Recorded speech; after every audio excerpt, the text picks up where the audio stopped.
Assalamualaikum warahmatullahi wabarakatuh. Kami dari kelompok 3 akan mempresentasikan prinsip-prinsip komunikasi efektif dari matkul etika dan profesi. Oke, next. Oke, anggota kelompok kami itu dengan saya sendiri, Batubara Muhammad Fadli, dan ada Dimas Sugianto, Aulia Agustina, dan Usman Afandi. Next.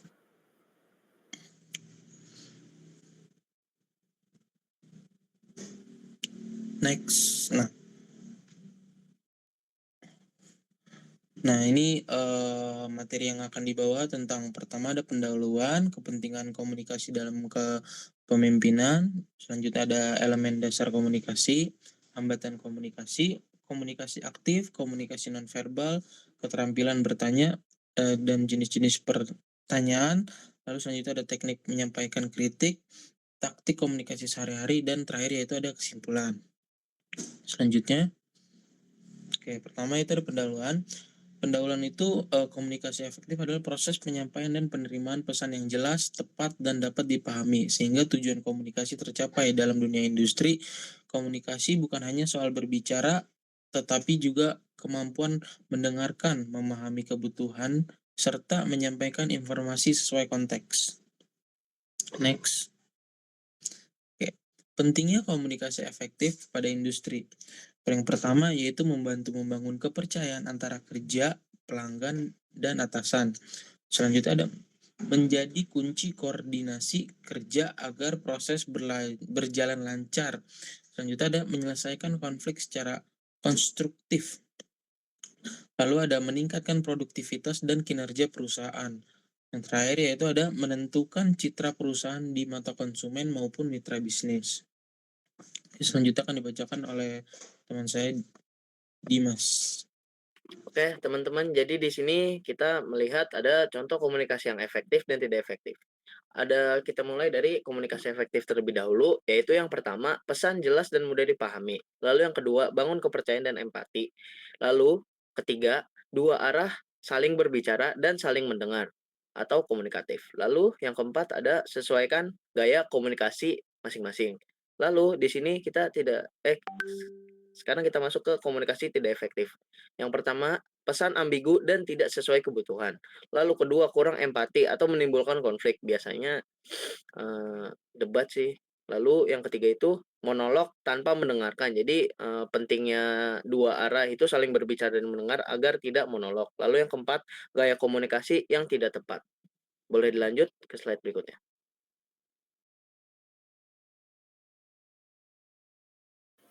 Lalu selanjutnya tahapan menyimak, yang dimana di sini tahapan menyimak itu yang pertama itu kita harus mendengarkan apa yang saling berinteraksi, lalu kita mendengarkan apa yang mereka bicarakan, dan yang kedua itu saling mengidentifikasi apa yang mereka bicarakan, kita mendengarkan, lalu yang ketiga itu menginterpretasi atau menafsir, dan keempat itu memahami, lalu yang kelima itu menilai, dan keenam itu menanggapi atau bereaksi tentang bagaimana kita berinteraksi dengan apa yang mereka katakan.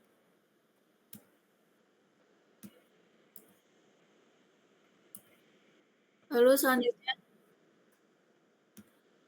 perbedaan efektif dan pendengar tidak efektif, yang dimana di untuk pendengar efektif itu mendengar secara aktif tentang bagaimana kita merespon pembicara dengan benar dan baik, dan selanjutnya itu mencatat dengan cermat dan lengkap, yang dimana di sini kita memahaminya apa yang pembicara itu bicarakan tentang diri dia atau memang tentang topiknya, dan selanjutnya yaitu sering melakukan tutup mata dengan pembicara.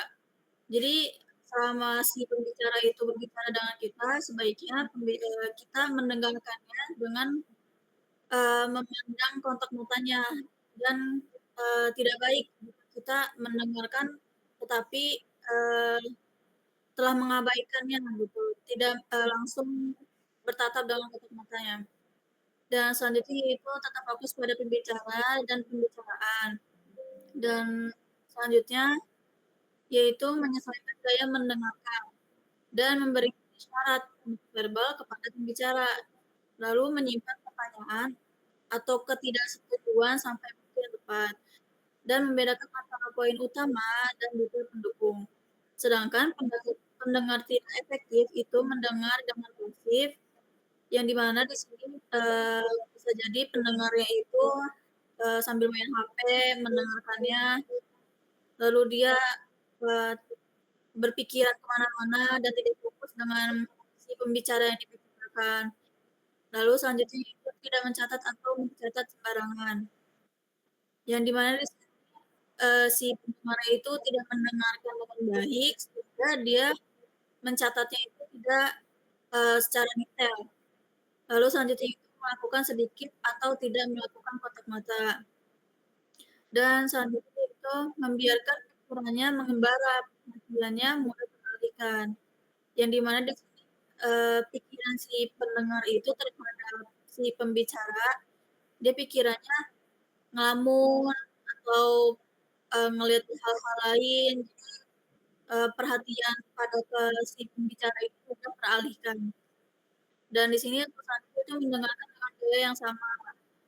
Dan di sini selanjutnya itu akan memberikan umpan balik nonverbal kepada si pembicara, yang berarti si pendengar ini dalam menjawab pembicaraan dari si pembicara ini, dia gagal meresponnya tuh nggak nyambung apa yang si pembicara tunjukkan.